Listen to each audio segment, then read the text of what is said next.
And now, you're tuned in to RBLR, the home of Tampa Bay's Reveler Sports. Hello, everyone out there in Tampa Bay and beyond. This is James Knowles coming at you for the RBLR Sports Show. I am here doing the Rowdies portion of our podcast, and I'm here with my ever-faithful co-host, Carlos Rueda. Carlos, how are you doing in this new year, 2023? 2023, James. It's a nice rainy day this evening, chilling in my room where I'm recording here this episode of RBLR. Yeah, exactly. Rowdies. Yeah, I'm having a good day. Last day before I head back up north for school. So just been enjoying the day, doing some packing, some light laundry, all that fun stuff. Now we're here to talk about the Rowdies, talk about a couple things that I'm excited to talk about, and so maybe some little new news that dropped today too as well. Yeah, there is some news that we will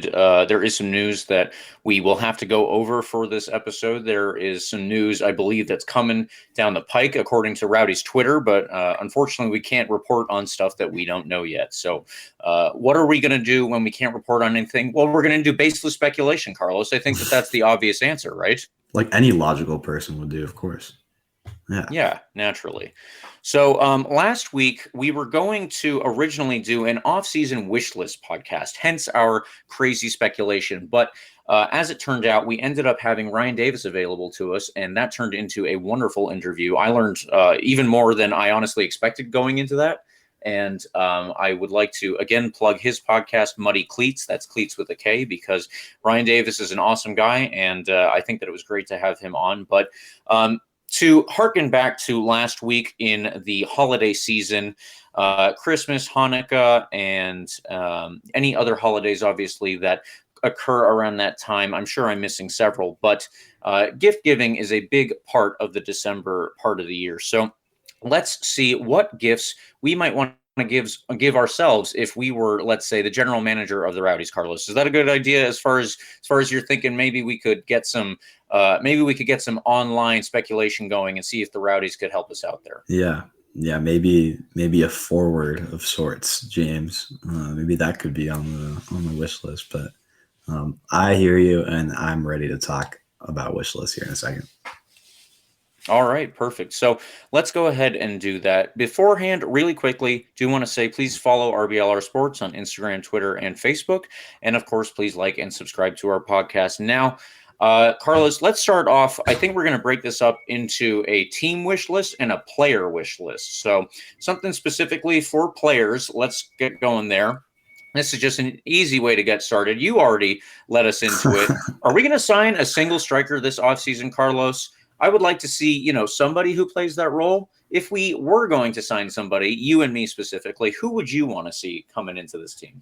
That's a fantastic question, James. That's a fantastic question. I know I've joked about it at this point. It's kind of become a meme, like on my Twitter personally. That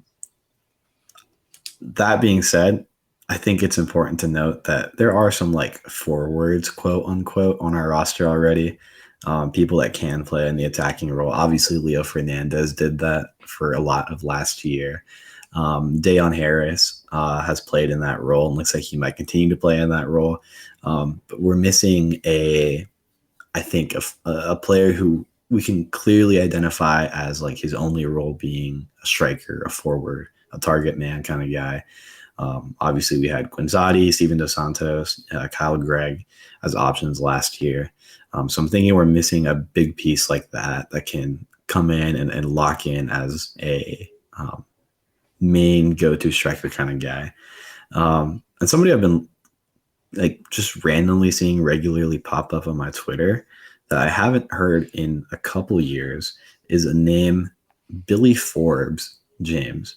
Ooh. I know Billy Forbes is out there looking for a club. It's a guy who has a ton of experience under his belt. But I know he's not getting re-signed with Detroit after a stint on loan in the Canadian Premier League with Valor FC. Billy Forbes is a guy that most USL fans will know. It's a name that's been around the block. He can score a lot of goals. He's getting up there in age when it comes to the soccer prime. I think he's 32 or 33 years old. But kind of like that Sebag Quinzati age where he still has a lot to give. And I think if we're looking to replace a veteran striker with another veteran striker with a lot of experience, I think Billy Forbes might be a guy that we can go out and try and get on the Rowdies. It's a name that has a lot of experience, like I said, and can pair up nicely with the guys we already have on our roster. I actually really like that idea. One of the things that I value most about soccer is the fact that it is a truly global sport, and we've got guys from all over the world. And if I'm not mistaken, Carlos, is Billy Forbes the guy from Turks and Caicos? He is Turks and Caicos. He has. I want to say I literally looked him up because I was doing some more last second stats putting together. I think I saw 12 appearance for the Turks and Caicos national team, which is a fun little stat. So yeah, he's even got that international pedigree, you could say.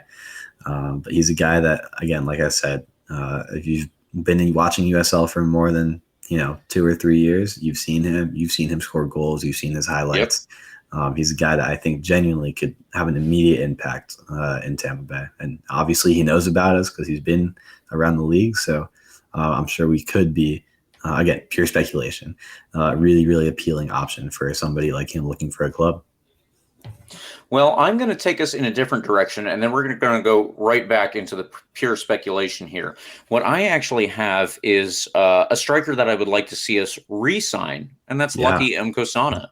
I mean, Carlos, I think that we have talked a lot about Lucky over the year 2022, and I'm hopeful, honestly, that we get to talk more about him in the year 2023. He is a real, he doesn't even have the best goals per game record in terms of Rowdies players, but my God, the individual goals that he has scored and how important they were. Is there anybody outside of Lucky who can say that the couple goals they scored were all in some of the most important games that the Rowdies have played in this modern era? Oh yeah. I mean, you're talking, I don't even have to mention the goal I'm thinking of, but I think everybody knows the goal I'm talking about. The Louisville moments. This is a guy who scores huge goals in huge games. I think if we can keep him, I think he'd be a great piece off the bench like he has been last year. Lucky Mkosana is a guy that, honestly, I'm not sure is a 90-minute player anymore. But he is a guy that can come in and create an impact.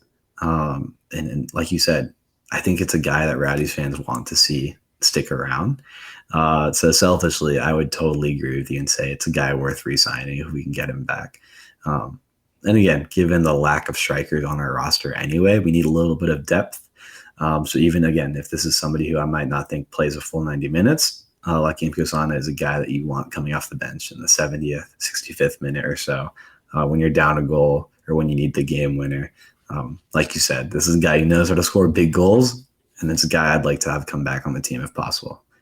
Again, somebody getting up in age in terms of his prime, 35 years old now. Again, I'm not saying that's old for, anything, but in the terms of the soccer prime, you consider that prime your early 30s, late 20s. Lucky Mkosana is a guy that still has a lot to give, just like Sebastian Guenzati, like I was talking about. So guy worth re-signing for sure. Yeah. Absolutely. So, Carlos, I will turn it over to you to see if you've got any more wildly speculative strikers that you might want to see the Rowdies bring in. Wildly speculative strikers. Yeah, there's so many guys out there, honestly, James. I've been doing my little paging through the transfer market pages here on the free agent tracker that they have. One name that came up, I'm coming back to make sure I have the name right. Give me a second here. So one name that came up when I'm looking through this website is Amadou Diop. I'm not sure if you remember him. He came up in our game against Detroit City. It's a guy who honestly has not had a ton of production in Detroit. I want to say he only played 9 games. Let me go back and check this. He appeared in 6 games last year. Did not have a goal last season with Detroit. The year before, he was also at Birmingham last season, 7 appearances, 1 goal. And the team before that was Atlanta United 2 for a couple seasons where he had 32 appearances and 8 goals. So not a super high production guy, but I do remember seeing him show up a couple times throughout the season. And it's a guy that seems to have a lot of potential, a guy who can cause a lot of chaos and make an immediate impact as well. Seems like he's kind of entering his prime right now at 27 years old. Seems like he's a guy that honestly just needs the right environment to really thrive. I don't know. It came up as a name that seems like a really appealing option for us. For me, I'm saying us like I'm speaking for the Rowdies here, putting myself in the GM shoes. But it's a guy that I think can come in and make an impact in Neil Collins' system. Really high energy type of player. Again, wildly speculative. There's no reason for me to assume that there's any sort of link between the Rowdies and Amadou Diop. But that being said, wildly speculative striker. This is a guy I think I would like to see on the team if I had infinite money and I was the GM for the Rowdies this season. Yeah. Yeah. Yeah, I like that shout too. It actually takes me into my next guy because if I'm not mistaken, the person that you just mentioned was also with Atlanta United, and that leads me back towards an MLS type of striker, someone who has maybe bounced around MLS, someone who has had some experience there and maybe some unfortunate injuries, but, you know, Sure. maybe a good landing spot, a place for him to build up his confidence would be pretty good because he was a former MLS #1 draft pick. I would probably like to see us go sign Abu Danladi, a Ghanaian striker from Minnesota United. Now, he was one of the Right to Dream Academy players. That's a very famous academy in Ghana that sends their graduates all over the world. And this one graduate in particular went to UCLA. And when he was taken in MLS, like I said, he was first overall in the draft. He can play not only as a striker, but quite often in MLS as a winger as well. So he offers that versatility depending on what kind of system we go for. There's that to keep in mind too. And, you know, Carlos, versatility is obviously very valued at this level. We have a smaller budget. So to fill in players who are of high quality, we need them to be able to play a couple of different positions usually. And I think all of that being said, and, you know, the pedigree that this guy has with his unfortunate injury history, of course, to take in mind, I think that Abu Danladi might be a pretty good option. Yeah. Yeah. It sounds like a good option just based off what you're hearing or what I'm hearing from you. Again, that injury history is always something that I think I'm trying to think of the player. Who's the player? It might have been Castellanos, the player I'm thinking of, but we've had a history of bringing in players who've shown a lot of potential, coming back from injury. Sorry, it's one of the midfielders we just signed, not Castellanos. I'm totally blanking on the name of the midfielder we signed like last week, who has a lot of potential, clearly has a huge skill set, but he's coming back from an injury that's kind of kept him out of the game, in and out. Yeah. Charlie Dennis. Thank you, Eureka, for that. Charlie Dennis, the midfielder who has his own injury history, who's coming here to kind of rebuild his confidence and get some good experience under his belt. Like you said, I think this is a guy that can come in here and with his own injury history and kind of rebuild his confidence and have a chance to make a name for himself in this league. It's a really, really good shout, James. I honestly have not been looking far out of USL. So it's a good point to bring in somebody from MLS or even this is a note for myself to start looking outside of just the USL Championship, because there's obviously a ton of movement in between divisions, in between leagues. And I think this would be a great example for us to go out and get a name from MLS. So definitely a great shout, James. Yeah, I think that it would be, again, it would be good for him to be able to boost his confidence like that. And what better way to do it than at a good team in the USL Championship like the Tampa Bay Rowdies? So, Carlos, what is your next option? Is it another striker? Maybe it's someone farther down the field, a goalkeeper, a central midfielder, a center back? What are you thinking? Yeah. Let's go down the field a little bit. Let's go down the field. Moving away from my obsession with forwards, I'm going to move down. And not move too far away. I'm going to look for an attacking midfielder here. Romario, and I'm going to butcher the last name. Romario Pidgeot. Do you know who I'm referencing, James? I think it's Pigott, the Panamanian guy. Correct. Yeah, he is a name I've seen pop up consistently. It's a guy who has a huge, like really, really fun skill set to watch. I'm sure you remember him popping up in our games against Charleston Battery. He's a guy that when he's at his best, Charleston was at their best. He helps create, all the chances that came up for Charleston. And while there might have been few of them last season, given their end of season standings and record, he was at the center of all their big chances and created a lot of opportunities for himself and for his team. He scored 12 goals in 84 appearances as well. So you can get on the score sheet every once in a while. And honestly, I think it would just be fun to take a guy from Charleston at this point, because they're kind of like sneaking around over there trying to build up a really good team, and they are. They have done some good work, haven't they? Yeah, I put that out on my Twitter recently that they're sneakily building a good team and signing some good players. So it surprises me, honestly, that they haven't re-signed Romario Piggott, because this is a guy who really created a ton of opportunities for them last year. So, yeah, surprising to see that based on what I saw that they haven't re-signed him, but if he's out there on the market, it's a guy that I would love to see in green and gold, James.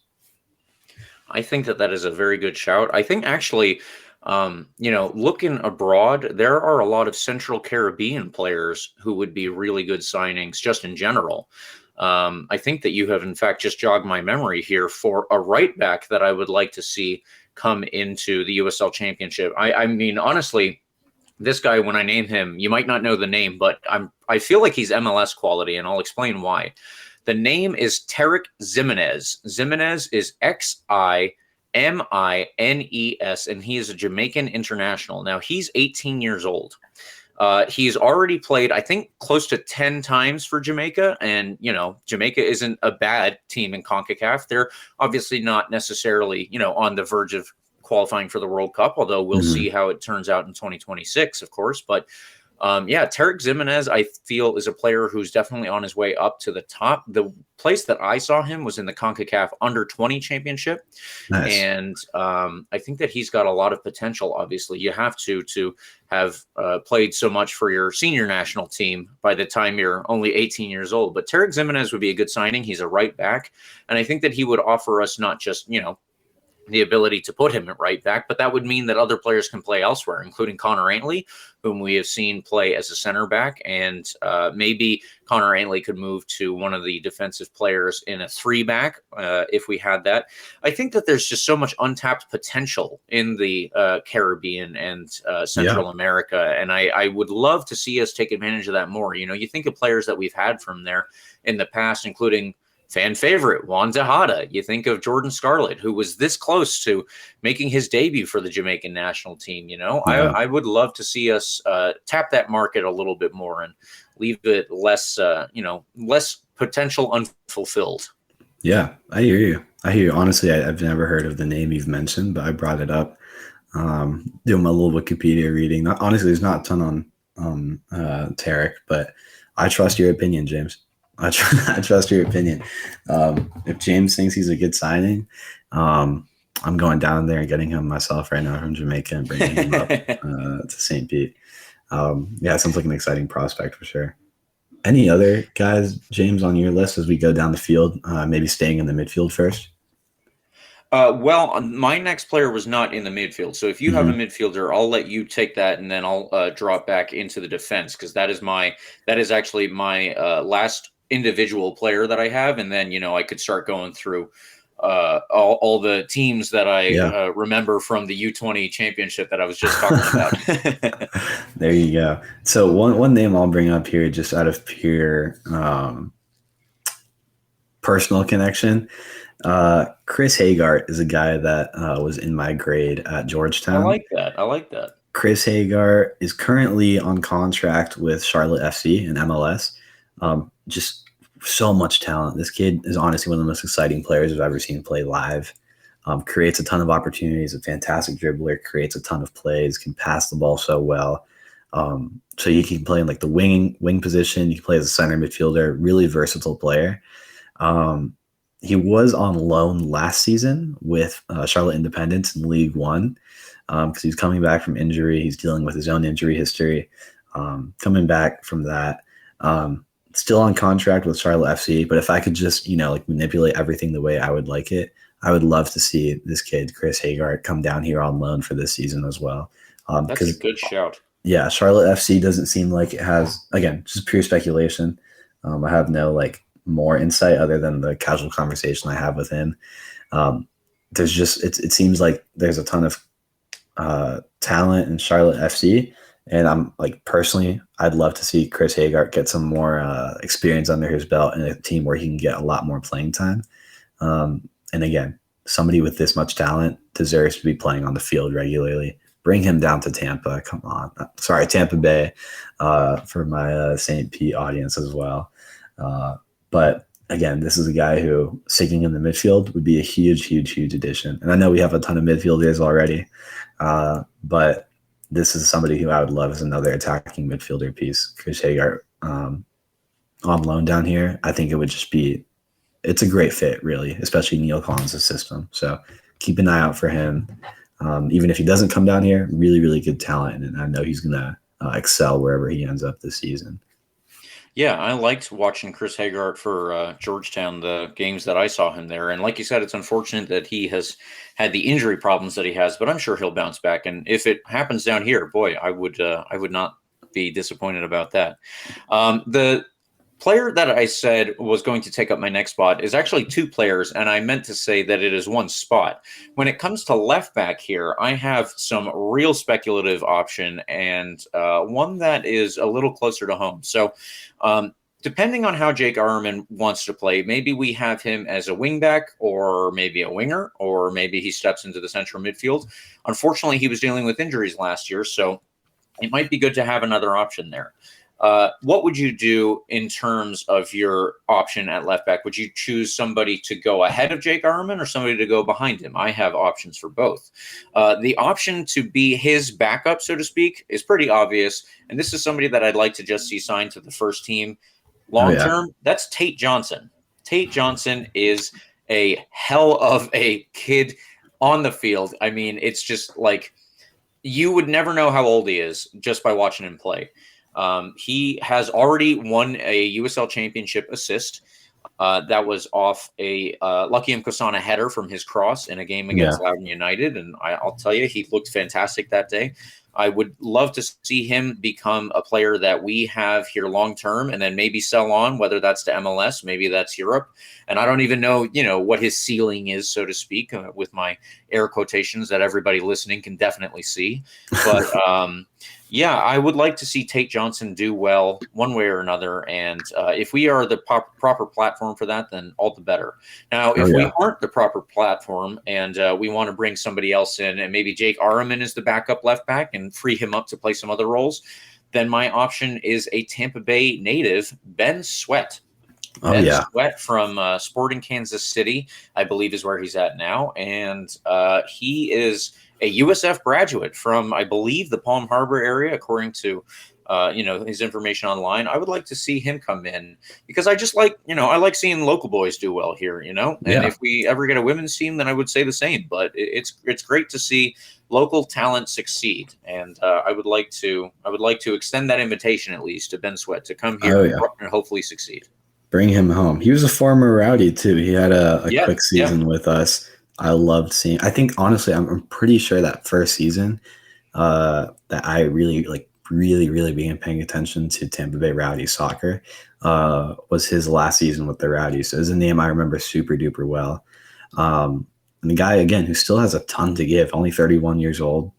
Feels like it's been forever since he was with us, but it was only 2015, 2016. Had some stints with NYCFC. I remember right after Inter Miami, Austin FC, now SKC. So a guy with a lot of talent, obviously, given his resume. But it's a guy that I would totally love to see down here. I don't know. It's Ben Sweat. Oh my gosh. I don't know why I didn't think about that. When you brought him up, it just brought back like a ton of memories of that first season. But yeah, I'd love to see him back in green and gold. Honestly, I have no clue about his contract situation or anything, James. Do you know if he's a free agent right now? I believe he is still on the books at SKC in MLS, but that it's honestly a weird situation. It's kind of like, actually, it's kind of like a bit of news that we're going to get to today, where players are on the roster one day, and then you're like, oh wait, no, I'm pretty sure that he was still there. Why is his name off the roster? What just happened? So, but we'll get to that later, of course. Exactly. Do you have any other names, Carlos, or do we want to get through the last little bit of the player wish list that isn't necessarily just listing players we'd like to see? Yeah, I'll give you a couple more names. Moving down the field really quickly. A couple defenders I'd love to see added to the team. One of them, a former Rowdy himself, had a brief stint with us. If anybody remembers the name, Hunter Gorski. Ooh, okay. Does that ring a bell, James? He's currently a free agent right now. His last season was with Monterey Bay. Doesn't look like they've re-signed him, so he's out there on the market. Again, a guy who was a former Rowdy who I'd love to see back here. A really towering figure. Had a great season with us, if I remember correctly, when he was with us. I mean, never really remember him doing anything wrong, which is, I guess, the standard if you're a defender. And yeah, I remember him playing pretty well for us. He looks like he's a guy with a lot to give, a guy with a lot of raw talent. And again, more than anything for me, James, I think that size is huge. And I think you wanted to touch on that a little later as well. But he's got a huge stature for the back line. And I think it'd be a guy who, I don't know, I think can really come in and make an impact again immediately, like I've been talking about with some of these names. And then one more name just to re-mention that we talked about last week, actually, briefly, was Hackshaw from Indy 11, a Trinidad and Tobago native, another towering defender who can get around and move pretty well. Again, just some guys that I would love to see add some size and strength to our back line. They could be really solid additions. And then I guess, all right, one last name that I just thought of as well, too, and thinking about the fullback positions. You jogged my memory about the fullback position as well. A name, Matt Sheldon. Does that ring a bell, James? Did he play at University of Virginia? Oh, I have no clue. You might know more about him than me. I know his last team was the Charleston Battery as well. And again, I'd love to take more players from Charleston if we can. Yes. But yeah, Matt Sheldon is a fullback, more right back than left back. But he is a right back that was just recently with Charleston. He went to UC Davis, actually. And before that was with FC Tulsa, before he was with Charleston. Yeah, so Matthew Sheldon is a guy who is 30 years old, a veteran in the USL, has played with St. Louis FC as well. Yeah, is a guy with a lot of talent at the right back position. If we need more fullbacks, I think he's a guy that's a really good shout because of his experience, because he's kind of in his physical prime right now. A guy I'd love to see as well in green and gold, Matt Sheldon. And also, random fact about him, I think I brought him up earlier this year when we were playing against Charleston, because he has a YouTube channel where he kind of like documents his day-to-day life as a professional soccer player and like all the road trips and stuff like that. And I think that's really cool. So any more insight into the locker room we can have about the Rowdies is a pro for me. So that would be just an extra benefit of Matt Sheldon being with us down here. Getting an extra bit of insight on his YouTube channel would be lovely, James. But more than that, he's a fantastic right back, of course. All right. Well, I was not referring to the right guy, but I'm going to say I was just thinking of a different Sheldon. That's what I'm going to say. But yeah, that sounds like a good signing one way or another. I would love to see him. Now, Carlos, the last couple bits, just things that I would like to see here. For one thing, if we could just get fewer injuries in this upcoming season, that would be great. If we could avoid that, wonderful. But maybe we can't avoid injuries. I would also like, maybe this is an either or. We could go either fewer injuries or we could go with a bigger squad. I would like one or the other of those, if not both of them, frankly. But yeah, that would be on my wish list. Yeah, and speaking of bigger squad, James, I was kind of surprised. I think last year was the first time, and maybe the season prior as well, might have been the first time I remember us only having 2 goalies instead of 3 rostered goalies. Right. I mean, I know I don't ever recall having to go down to the third roster to goalie. But it's interesting. I think it's a good point. We do need a bigger squad. I think both like size wise, like physically size wise, and also just like numbers wise, I think we could add a couple extra players for depth purposes. So it's a great point to bring up. And I think size, both, again, like I mentioned, some physically strong size players on the back line, as well as just raw numbers, was a great thing to ask for, James.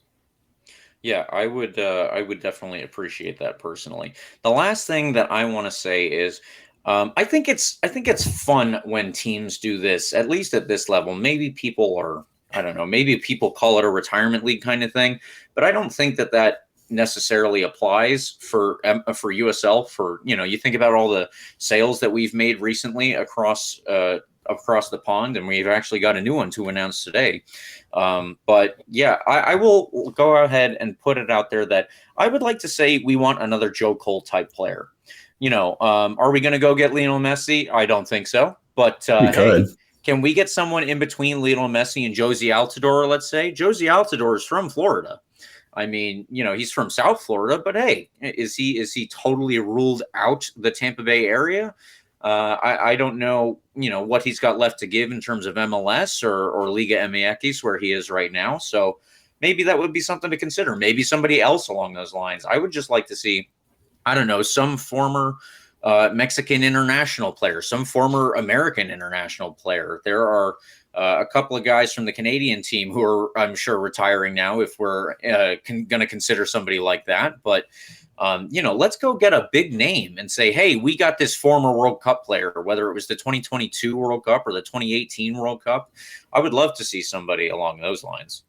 100%. That's a great shout. Why not? It's always, I mean, people will always say it's like a marketing scheme. And I think to a certain point it is, like, obviously, I mean, it's going to sell more tickets if there's this big name player. I don't think that's a bad thing, to be honest. I don't think so either. I think it's kind of silly if it's just the name and they're not really contributing anything. Like, I don't know. I remember when Orlando was kind of getting into their first MLS season, that was their thing, is that they signed Kaká, and that was it. Like, that was like the big thing. Oh my gosh, the Kaká, and everybody was going out there. And I remember him being less than a factor in those games, from what I recall. So I think that's kind of silly, but why not? There's got to be players out there, some pretty big names that are looking to get a couple, maybe one more season in before they hang up the boots. Josie Altidore is a great shout. Honestly, I can't think of a ton right off the top of my head, but Josie Altidore would be a really, really good shout for that. Yeah. And then who knows, even on the other end of that spectrum, going from people kind of in the end of their career to people just beginning their career, random thing to add here as we wrap up this segment. Personally, there's so much talent, I think, of all the time, like in Ecuador and whatnot. There's so much talent that I think USL doesn't really tap into. Again, kind of like similar to the Caribbean. A lot of talent in South America that I think USL just kind of waits for the talent to show up in the US. I think, I don't know, again, this is very idealistic and big, like very, very like big picture. Why not be like the first team to go out on a limb and take a shot on a young player from South America? Obviously, there's a ton of talent down there, a ton of players that don't get shots in, big name European teams or MLS teams or anything. But there's so much talent down there, James, that I think it'd be really, really cool to be kind of a pioneer in scouting down there when it comes to USL stuff. Just so I can't really think of it at a time when that's happened. Or am I mistaken? I feel like all like the really young players that get signed down here, 18-year-olds, 19-year-olds, are players like already in the US for whatever reason. Yeah, I feel like that's true. What I want to say along those lines is Atlanta United and MLS has developed this kind of reputation. They got Miguel Almiron and they sold him off to Newcastle. Right now they have Thiago Almada, who is so good he went to the World Cup with Argentina and just got a World Cup winner's medal.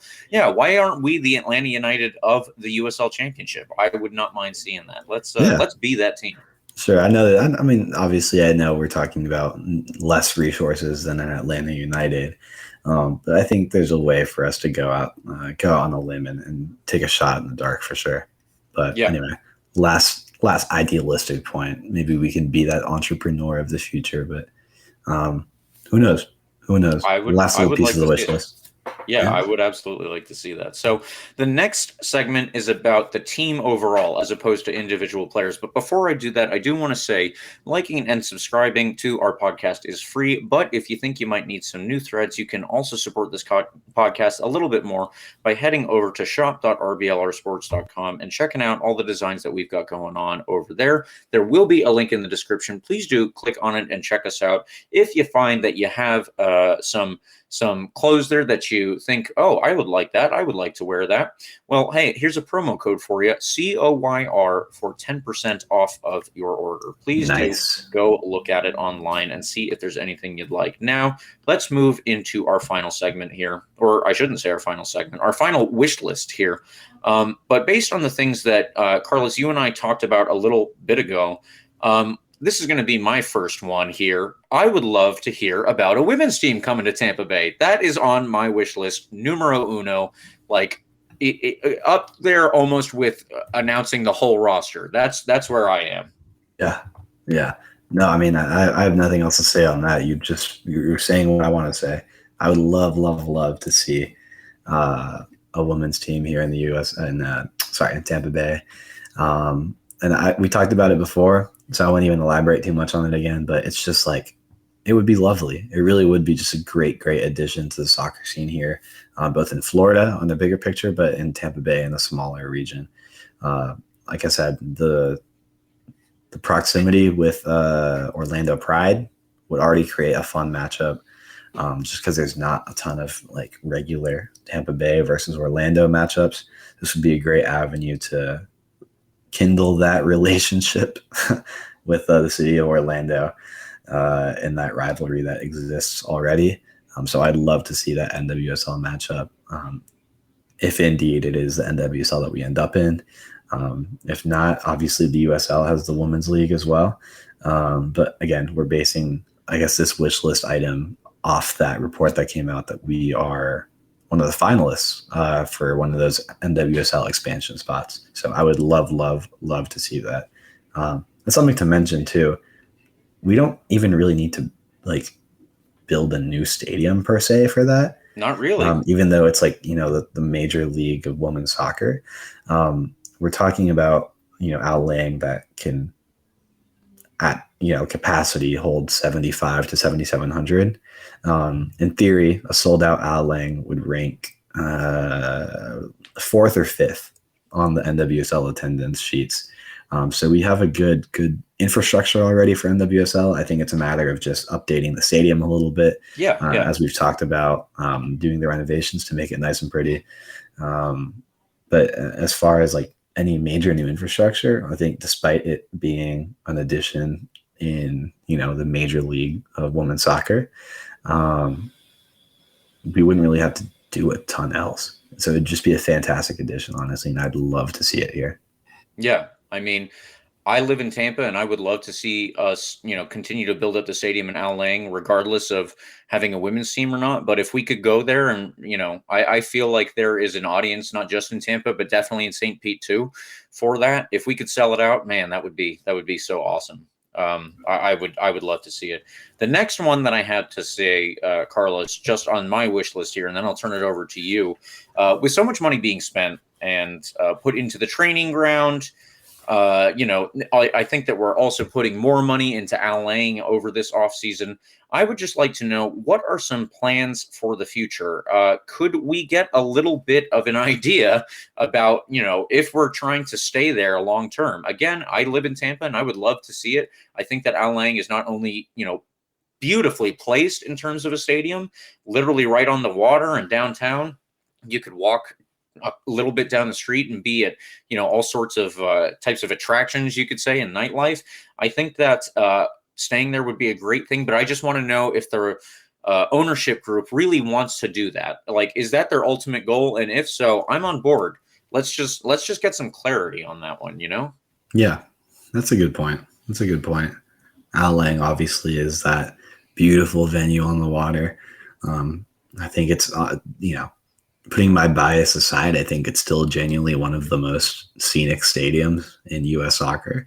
Absolutely. So I'd love to stay there if we can, honestly. And if that includes a expansion similar to the Bill Edwards type proposition back when he was trying to do the whole MLS to St. Pete shtick, I would love that little addition that included the seats kind of like diagonally across from the main stand now. To have that opening still on the water and everything like that there's room for expansion there, to add seats without too much trouble from the city of St. Petersburg. So I just think it's a beautiful venue and there's space to expand if needed. Hopefully there is that need in the future, where we're selling out games regularly again. Yeah. That would be lovely, lovely, lovely to hear some clarification on that, James. Yeah, absolutely. All right, Carlos, you got any team wish list items before I take up some more time here? No, nothing else. You kicked like the major ones there. Some Outlang stuff, some MWSL stuff. Those are the big things on my mind this offseason. Yeah, well, the only other thing that I had was general clarity. I know that the ownership group they seem like they're genuinely interested in supporting the club and helping it grow and, making sure that the fans have something to be proud of. I would just, it would be good for us, I think, if we got some further clarity on everything. I assume most deals that they're working are, they're up in the air until they actually sign the dotted line. So why would you get people's hopes up about things that might not happen? But I think that it'd just be cool if we knew. I think that everybody kind of wants to know what the direction is. But other than that, I agree. Yeah, other than that, the last thing on my wish list, obviously, I think that this is true for everyone who has ever supported any sports team. I would like to see some hardware. I would like to see us win something this season and have something to put in the trophy case. That is what I'm here for right now. That's a great point, James. That's a great wish list item that I'll throw in as well. And one more thing to go back to the clarity part, I guess, from the team just in general. Something I keep joking about is Lee Cohen and Charleston. It's been a little while now, and I don't think we've ever gotten an announcement about who the president per se of the club is. So I've been thinking about that for a little while. I know Ryan Helfrich is still our vice president, maybe serving as basically the president at this point. But who knows about that? That would be something I'd love to just get some clarification on, to where I can clearly point to somebody as the president of the Tampa Bay Rowdies. Because it feels like there's just kind of a weird gap there in my knowledge of the front office now. Yeah. I actually didn't even think about that along these lines. That would be some clarity that I think everybody would appreciate. Sure. Yeah. All right, Carlos. Well, I don't have any more items for our wish list, so I think that will do it there. We can just head to our extra time segment. This is our final segment, actually, for the night. The Rowdies have 2 new signings to announce in between the last time that we recorded and now. Supposedly more are coming on the Twitter scape, but we are not there just yet. So we only have these 2 to announce: Connor Sparrow and Freddie Klayman. Sparrow is a keeper who is signed with us from the Miami, and I believe that we have a good amount of information to go off of there, Carlos, when it comes to what kind of player he is. And then the other one, Klayman, is a center back from Austin in MLS. He was a first-round draftee in MLS. Unfortunately, I believe last year in his first season, he tore his ACL. Obviously, that impacts your ability to play. So we don't have anywhere near as much information on him.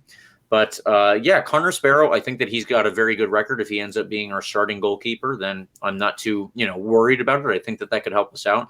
And Freddie Klayman is a big guy at the back. He's 6'4", so I'm kind of hopeful that he kind of maybe fills in the Forrest Lasso role a little bit. There you go. Yeah, we're just talking about the size and whatnot that we need in that back line. Like you said, he seems like a good addition. And even on top of that, just talking about how we mentioned the injury history of some players and coming to Tampa Bay to rebuild that confidence. Maybe this is a guy who, again, has the injury history and he's a bit on a mission, you can say here. So he's going to come out with some fire. I'm, again, just speculating here. Seems like a guy who's going to come out on fire with a point to prove for sure, coming back from injury. So excited to see him in action. Yeah, absolutely. Absolutely. The other side of this coin, though, Carlos, this is a little interesting, and I'm assuming you'll have something to say on this because I'm pretty sure I do. Nicky Law has been released from his contract with us. Now, at this point, we're not sure where Nicky Law is headed, but he was somebody that, he was on the team, and I think that his contract was all the way through this year. I think that when he signed for us in the trade with Indy 11 over the course of last season, that was already in his contract that we were supposed to have him. So I guess that unfortunately, though, that is not the case. And we will have no Nicky Law in town for this upcoming season. Where do you stand on this one, Carlos? I got feelings. Oh man. It's kind of unfortunate, I think is the only way I would describe it. Just because I felt like Nicky Law was kind of getting into rhythm down here by the time the season came to a conclusion. A guy who really kind of became the second piece of the duo between him and Lewis Hilton. Neil Collins was regularly going to on the back end of the season, and they were doing very well.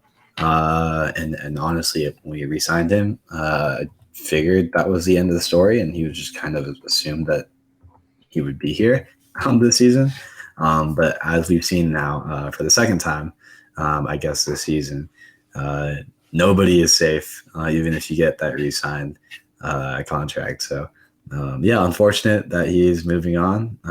But it is what it is. It still seemed like, again, he had a lot to give at 34 years old. Maybe had another season in him for us, but we'll see what the future has in store for him. Yeah, I don't know. It's weird. I liked what Nicky Law brought in terms of his, kind of a cool head, an elder statesman. I think that you could probably describe him, and he definitely had pedigree and experience coming into this league. So wherever he goes, he's going to take it there, of course. But it's just unfortunate because I think that he was definitely able to. There was a lot in the gas tank, certainly there. For sure. We'll have to see what that future holds in store for him. But honestly, it is kind of unfortunate. Again, just to reemphasize that, it feels like it came out of nowhere. Again, kind of giving me PTSD from the Seba Gwanzadi departure. But again, it is what it is. It's a business. We'll see what that business was sooner rather than later, I'm sure. But again, unfortunate because he was becoming a very, very helpful piece in the midfield for sure, and in Neil Collins' system. So it is what it is, though. Excited for him for whatever it comes in store because he has a ton of talent. But we'll see.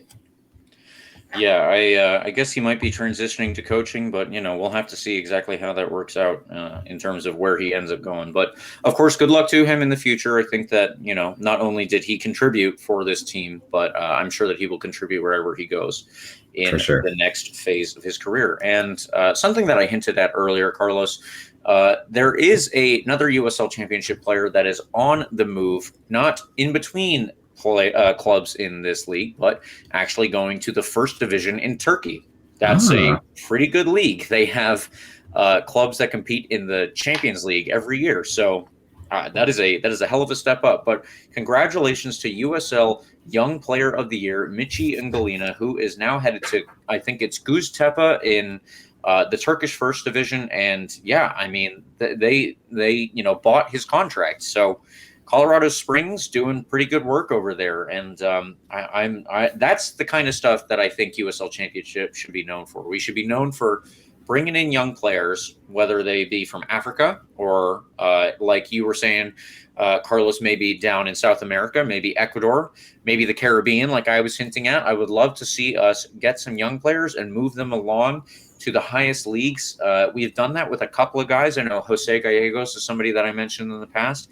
Diego Luna is somebody that has followed this path. I think that Josh Winder over at Louisville will probably be one of these guys. But yeah, Michi Galina is another one who has carried on this trend. So, up the USL. We're doing pretty well. There you go. That's awesome to hear about. Honestly, I hadn't even heard about that, but that's really, really cool to hear. Yeah, I'm excited for him, and I think it's more for the reputation of the league. That's good stuff. But Carlos, I think that we got the most important news for Rowdies relevant listeners here, just in the last couple of hours here. Could you take us through something that came through probably all of our inboxes, and if not our inboxes, then definitely can be found on the Twitters? Yep. Tampa Bay Rowdies home opener, James. March 11th versus none other than the Indianapolis 11. Who would have thought? I mean, it feels like it has to be like scripted. Like it's not. They had to know. Okay, Sebastian Gonzalez, Juan Tejada, throw him back there in the home opener for the Rowdies. It couldn't have been any other team. So really, really, really exciting matchup for Rowdies fans, I'm sure, to have Sebak Gonzalez and Tejada back here for none other than the first regular season game for your Tampa Bay Rowdies. So definitely going to be a fascinating matchup, emotional matchup for some fans. And by some fans, I mean me, seeing other fan favorites in that weird checkered blue that they have going on in the 11. Who knows? Who knows how that game's going to go? I'm sure it'll be a fantastic affair. Would love to see us solidify that we won the trade here, whatever trade that might have been, and start with a win. Sorry. But it will be a definitely good matchup for sure, especially because Indy is building a good team of their own up there. I know they struggled last year, but they are building something. They're building a competitive team. They're building a literal stadium as well. So big things coming in their future, I'm sure.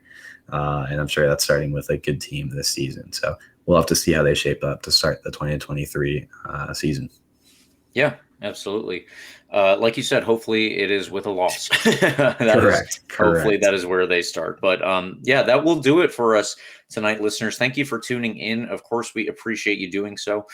Please follow RBLR Sports on Instagram, Twitter, and Facebook at RBLR Sports. You can also get at me. Mostly on Twitter is where I am, other than I guess posting the old pictures from the year past. But yeah, I am on Twitter at RBLR James K. Carlos, what about you? Where could they get you? At Carlos DPA10 on Twitter.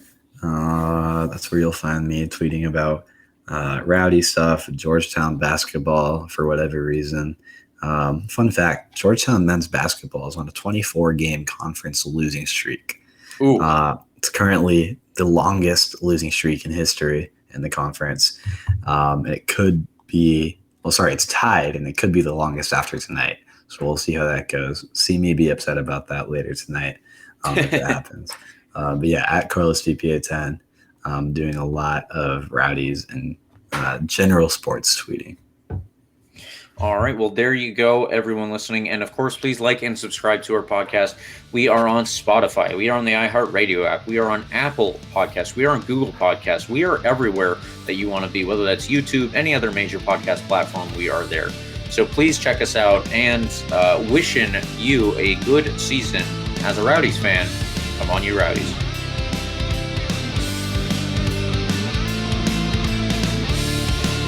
Thank you for tuning into this presentation by RBLR Sports. On your way out of the stadium, please remember to like and subscribe.